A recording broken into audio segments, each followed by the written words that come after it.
চাচা আপনার পিছে যে গরুটা কোনান থেকে আইছে?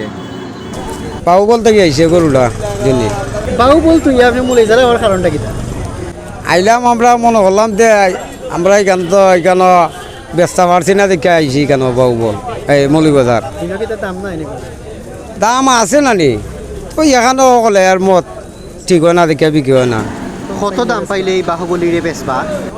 3,20,000 মূলে যারা কিতা কিতা মনে হয় দাম ধরুন দাম ধরো হইতেছে নানি সন্তুষ্টজনক হইলে বেশি জি কত পর্যন্ত উঠছে গিয়ে দাম? দাম উঠছে গিয়া 270 জি 3,20,000 নিয়ে কইলা পাইলে বেচবা হয় দেখা 1,000 গেছে গেলাম জি